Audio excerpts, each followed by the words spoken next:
J'ai demandé à mon ami euh, Franz Jusmé de bien vouloir nous faire une présentation sur l'intelligence artificielle de telle sorte que nous sachions de quoi il s'agit et à quoi on peut s'exposer lorsque l'on parle du grand reset. Franz, tu as la parole.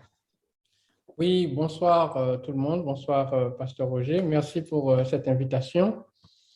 Effectivement, lorsqu'il s'agit d'intelligence artificielle, nous entendons parler et beaucoup de personnes ne comprennent pas ce que c'est. Beaucoup de personnes pensent aussi que ça n'existe pas. Et donc, le but de cette présentation, c'est d'avoir une première approche pour appréhender ce que c'est que l'intelligence artificielle, pour savoir de quoi il en est et qu'est-ce que c'est capable de faire en réalité. Donc, l'intelligence artificielle, son but, c'est de copier l'intelligence humaine. Parce que tout le monde le sait, l'homme ne fait rien, n'invente rien vraiment. L'homme étudie la nature, l'homme essaie de comprendre et l'homme essaie d'imiter. Donc, quand on parle d'intelligence artificielle, on parle d'une intelligence qui serait comme celle de l'être humain, mais qui n'est pas pilotée par un cerveau humain. Donc, il faut d'abord comprendre ce qu'est l'intelligence humaine, comment elle fonctionne, donc avant de pouvoir comprendre l'intelligence artificielle elle-même, puisque l'intelligence artificielle n'est qu'une copie de l'intelligence humaine. Donc, l'intelligence se définit de deux manières par le dictionnaire. La faculté de connaître, de comprendre, et la qualité de l'esprit qui comprend et s'adapte facilement. Donc, l'ensemble des fonctions mentales ayant pour objet la connaissance rationnelle. Et moi, j'apporte une touche en disant que l'intelligence est la faculté qui permet de résoudre des problèmes nouveaux. Donc, ça résume un petit peu les deux premières définitions qui peuvent être un peu complexes à comprendre. Donc, quand on fait face à un problème dont on n'a pas encore la solution, on a donc besoin de faire appel à l'intelligence pour trouver la solution à ce problème nouveau. Donc, les êtres qui sont capables de trouver des solutions aux problèmes nouveaux sont donc des êtres intelligents. Il faut faire la différence entre quelqu'un qui va juste voir quelqu'un résoudre un problème et qui va juste faire comme cette personne-là. OK? Donc, une fois qu'on a dit ça, il faut aussi savoir où est-ce que l'intelligence est située. L'intelligence est gérée par le cerveau qui est composé de trois parties. Le cerveau reptilien, le cerveau limbique qui gère les émotions et le néocortex qui est le cerveau cartésien. Et le cerveau, il est constitué de cellules nerveuses et ces cellules nerveuses-là sont interconnectées entre elles. On va voir pourquoi elles sont interconnectées entre elles avec ce nouveau chapitre sur le fonctionnement du cerveau. On a parlé donc des cellules nerveuses qui sont donc des neurones, on les appelle des neurones, et elles sont connectées entre elles par une sorte de câble dont les terminaisons s'appellent des synapses, d'accord? Et toutes ces neurones-là forment ce qu'on appelle en neurosciences un réseau de neurones. Et plus il y a de connexions entre les neurones, plus le cerveau il est performant. Parce qu'il faut savoir que le cerveau, son but, c'est d'être performant, c'est-à-dire c'est de pouvoir trouver rapidement une solution. Lorsque, par exemple, vous faites face à un accident, eh ben, tout de suite, vous faites les manœuvres qu'il faut pour éviter cet accident. D'accord? Eh ben, ces manœuvres-là sont dues au fait que vous avez un réseau qui a déjà été créé où vous avez certainement analysé un certain nombre de choses qui a suscité la création de ce réseau-là et qui va vous dire de faire telle ou telle manœuvre. Mais le cerveau ne va pas forcément avoir raison. Cette manœuvre-là pourrait ne pas vous permettre d'éviter l'accident. Ah ben, la prochaine fois, le cerveau va donc utiliser les erreurs qu'elle avait commises, les corriger et donc créer un nouveau réseau pour que l'information aille plus vite et pour que la décision soit plus juste. Et c'est dans ce cadre-là que les réseaux de neurones existent dans notre cerveau. Comme vous voyez, les input layers, les X1, X2, X3, X4, X5, X6, on n'a pris que 6, sont ce qu'on appelle en neurosciences des paramètres. Le paramètre pourra être, par exemple, dans le cadre de l'accident, la vitesse, les pneus lisses, la longueur de la voiture, le poids de la voiture, sa maniabilité, la distance avec l'obstacle, etc., etc. Et le cerveau va donc prendre une décision, va dire, par exemple, de ralentir ou accélérer, par exemple, pour éviter l'obstacle, ou de tourner à gauche ou de tourner à droite. Mais on voit qu'on a plein de paramètres en entrée et on a deux choix, deux sorties. Et le cerveau, donc, il va calculer parmi ces deux choix-là ou parmi 3, 4 choix, quel est le choix qui a la plus grande probabilité de nous permettre d'éviter cet accident. Et donc, tout cela, c'est le fait d'avoir tout ce réseau-là, beaucoup de connexions entre les neurones qui nous permet de prendre cette décision-là. Vous imaginez bien que s'il y avait qu'un seul neurone, évidemment, on prendrait 3 ans pour trouver la solution, il serait trop tard. D'accord? Et donc, le fait d'avoir plusieurs neurones qui sont interconnectés, qui interviennent dans cette prise de décision, ça permet d'optimiser la probabilité que l'accident ne nous soit pas fatal. Le fonctionnement donc de l'IA, de l'intelligence artificielle, on a donc deux formes d'intelligence artificielle, deux grandes familles d'intelligence artificielle. On a le machine learning et le deep learning.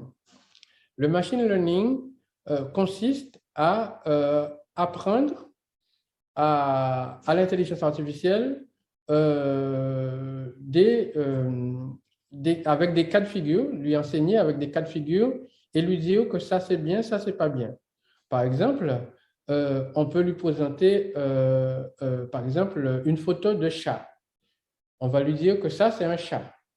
Mais on va lui proposer une autre photo d'un autre chat. La machine ne va pas reconnaître que c'est un chat parce que les poils ne sont pas de la même couleur, c'est pas la même taille, etc., etc. Donc, c'est compliqué. Donc, elle ne va pas reconnaître que c'est un chat parce que c'est différent. Donc, on va lui montrer une autre photo, on va dire que ça aussi, c'est un chat. Et quand on lui aura montré un certain nombre de chats, l'intelligence artificielle va donc analyser et trouver les caractéristiques de ce que fait d'un chat un chat. Et donc, par la suite, elle pourra automatiquement reconnaître un chat, même si ça n'a pas la même taille, ça n'a pas le même poids, ça n'a pas les poils n'ont pas la même longueur, etc., etc. Donc, ça, c'est le machine learning. Donc, on comprend que ça, c'est le niveau basique de l'intelligence artificielle, mais un enfant aussi fonctionne de la même manière. Hein. Au début, quand vous prenez un enfant, vous lui apprenez des choses, donc vous lui présentez des images, vous lui dites ça c'est un chat, ça c'est un chat. Mais sauf que l'enfant, son intelligence est tellement puissante que l'enfant n'aura pas besoin de la même quantité d'informations pour pouvoir reconnaître et caractériser un chat. Si vous demandez à un enfant, mais comment tu sais que c'est un chat? L'enfant ne sait pas. L'enfant ne peut pas vous expliquer qu'est-ce qui fait qu'il sait que ça, c'est un chat et que ça, c'est un lion, mais il sait. D'accord? Et donc l'intelligence artificielle aussi fait la même opération pour retenir les caractéristiques principales d'un animal. Maintenant, passons au deep learning. Le deep learning, l'apprentissage profond, donc n'a même plus besoin de cet entraînement préalable. C'est-à-dire que la machine peut observer un événement et donc déduire de cet événement les caractéristiques. Par exemple, elle peut apprendre à jouer sans qu'en préalable, on lui ait dit les règles. Par exemple, pour jouer au domino, on ne peut pas mettre un 5 avec un 4. Il faut mettre le 5 avec un 5. Et donc, ça, ce sont des règles, les lois du jeu. Et donc, pour apprendre à jouer, les premières machines, on leur expliquait les règles du jeu. Qu'est-ce qu'on peut mettre avec quoi, etc. Quand est-ce qu'un coup est gagnant, etc., etc. Donc ça, on fait de l'apprentissage. Mais avec le deep learning est capable d'observer et de comprendre les règles, de déterminer les lois et donc de pouvoir utiliser les lois au maximum de leur potentiel pour permettre à l'intelligence artificielle de gagner. Donc là, on est passé vraiment à un stade supérieur. Et ce stade supérieur va permettre à l'intelligence artificielle d'opérer des choses que l'on pourrait penser, que l'on ne pourrait pas penser possibles il y a une quinzaine, voire une vingtaine d'années. Parmi ces prouesses, on peut commencer par citer Siri. Tous ceux qui ont un téléphone de type Apple ou OK Google pour ceux qui ont un téléphone Android ont l'habitude de poser des questions à Siri.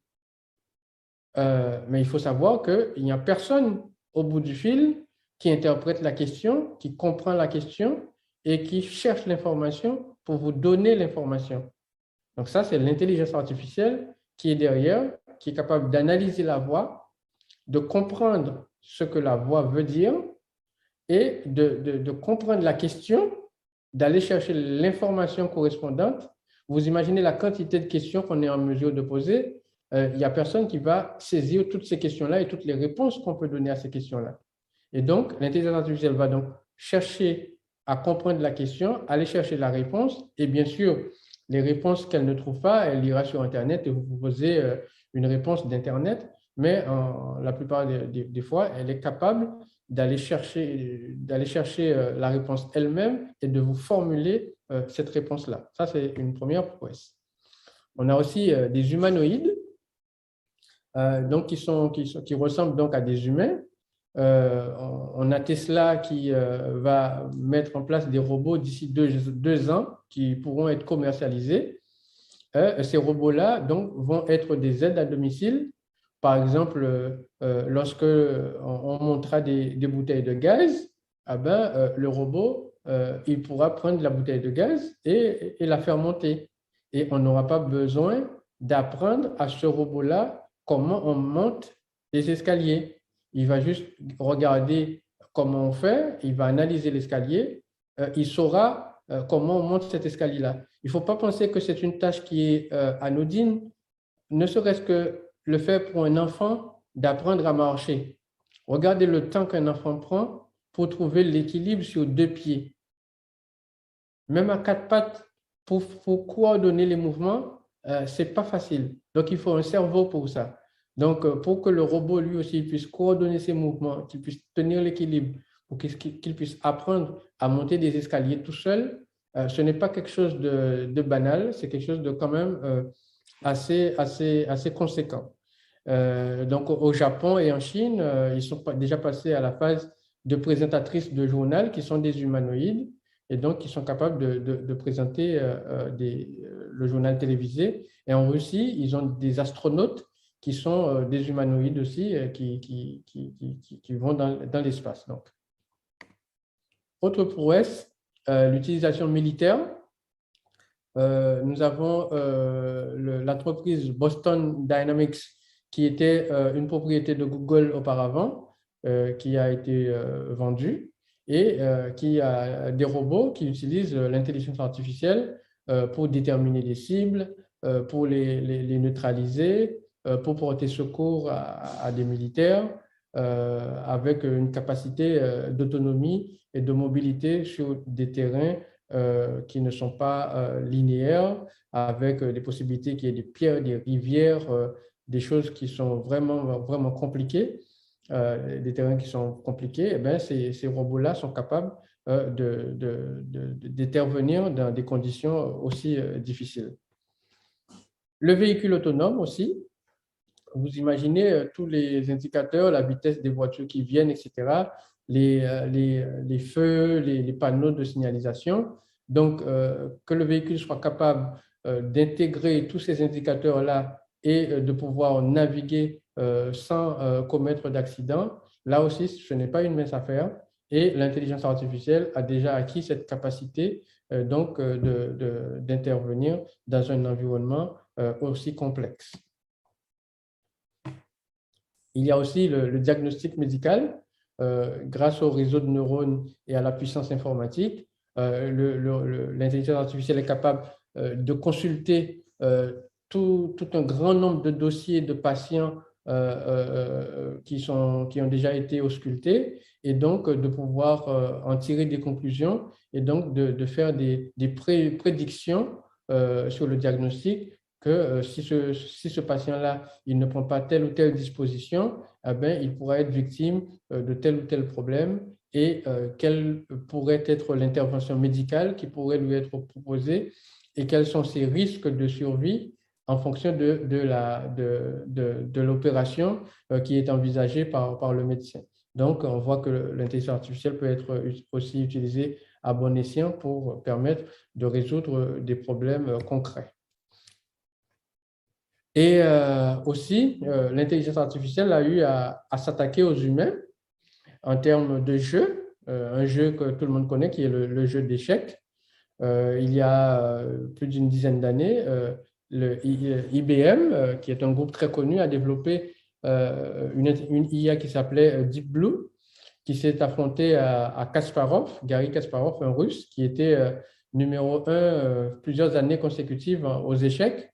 Eh bien, les deux matchs, l'intelligence artificielle a gagné les deux tournois qui ont été organisés, ce qui montre que le niveau est quand même suffisamment élevé. Et ça, c'était les prémices déjà de l'intelligence artificielle parce qu'il a fallu entrer les lois, les règles, entraîner l'intelligence artificielle. Par contre, pour finir, on va voir que l'intelligence artificielle a atteint un autre niveau où il s'entraîne lui-même. C'est-à-dire qu'il n'a qu'à observer un joueur jouer une ou deux parties. Donc, il en déduit les règles du jeu. Il joue contre lui-même, il progresse, il s'améliore jusqu'à ce qu'il se sente capable de s'affronter à des humains et où il les bat. Le jeu de Go, qui est un jeu de stratégie extrêmement cognitif, une IA a appris, l'IA de Google, AlphaZero, a appris à jouer au jeu de Go tout seul et a battu les plus grands maîtres du jeu de Go. Donc, on voit que l'intelligence artificielle n'est pas un mythe, mais vraiment une réalité.